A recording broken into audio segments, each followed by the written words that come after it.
Lane Kiffin and his staff have the Tigers on a recruiting heater right now. Considering this staff has not even been together for a full 7 months, the quality of the class, the number of recruits, and the volume of commitments they have assembled over the past several months have been nothing short of astonishing.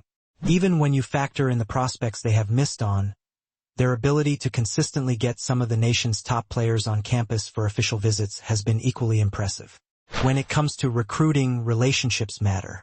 This staff may have had prior relationships with some of these players before arriving at LSU, but changing schools and moving into a different region of the country can often push recruits away just as easily as it can attract new ones.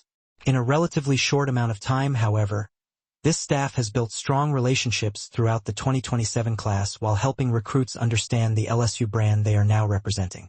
That extends all the way to the number 1 player in the nation, Jalen Brewster. Brewster had some familiarity with the staff before the coaching change, but things really began to take off when Lane Kiffin brought back Coach O and got Brewster on campus for an early official visit. During that visit, several clips Brewster shared of his interactions with Coach O went viral on social media.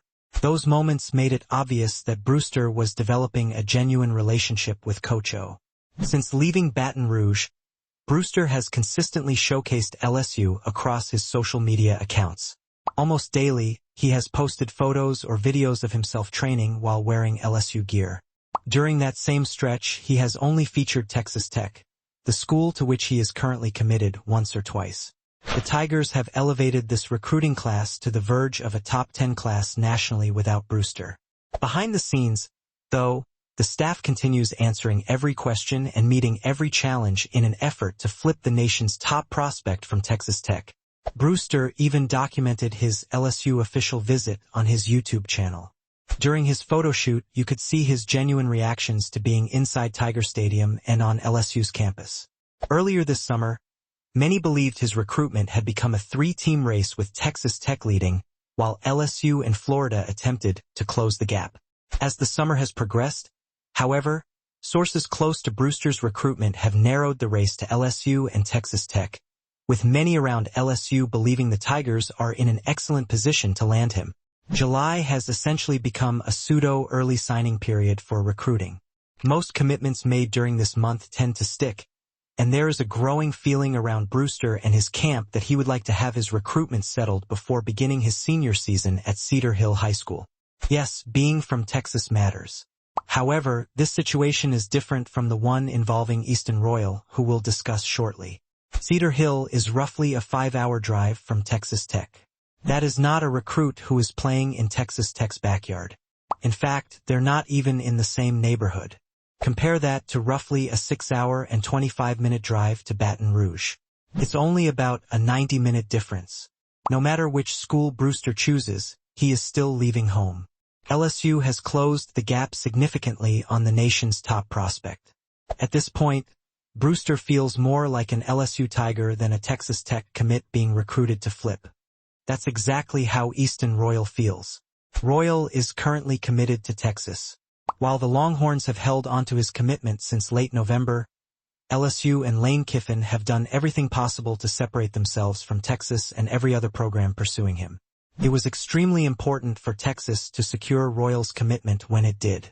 As I've said from the very beginning, recruiting a committed Easton Royal is much different than recruiting an uncommitted Easton Royal. Not only was the commitment itself important, but so was the timing. Royal announced his commitment on November 29, 2025. The very next day, Lane Kiffin was introduced as LSU's head coach. There were a lot of moving parts during that coaching transition, and once again, relationships proved to be critical throughout the process. Royal may be the best overall athlete in this recruiting class. When you watch him play, you see a prospect who is 6 foot, 205 pounds, runs a reported 4.2-second 40-yard dash, and has clocked a 10.17-second 100 meters. Elite athleticism is the only way to describe him. On top of that, he is the number 1 wide receiver in the nation and the number 1 player in Louisiana. That is exactly why LSU cannot afford to lose him, especially to an SEC rival like Texas. Yes, this is Lane Kiffin's first recruiting class, but it is vital to establish early that the best players in Louisiana stay in Louisiana.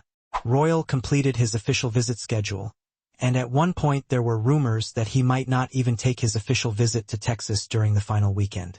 Ultimately, he made the trip to Austin. Since then, Royal hasn't been nearly as outspoken with LSU apparel as Brewster has, but there have been several interesting breadcrumbs along the way. LSU recently flipped Greedy James from Texas. During that time, Royal shared posts centered around James and his commitment announcement. When James was asked who he planned to recruit next, the only name he mentioned was Easton Royal. The two have a very strong relationship. Royal also spent time in Oregon, where he played alongside current LSU commitments Peyton Houston and Trey Martin. Just a few days ago, Royal shared LSU's official photo of Lane Kiffin for Media Day, sending social media into a frenzy. Shortly afterward, Royal also posted photos of Texas head coach Steve Sarkisian and Florida head coach John Sumrall, the coach of the program widely viewed as running third in his recruitment behind Texas and LSU. Texas has a lot to offer Royal. What it cannot offer, however, is LSU's unmatched legacy at wide receiver, especially for receivers from Louisiana.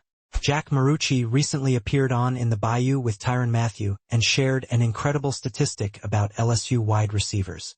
Since 2000, if you're named a starter for 5 games, you have a 75% chance of playing in the NFL. If you're named a starter for 10 games, that number jumps to 87%.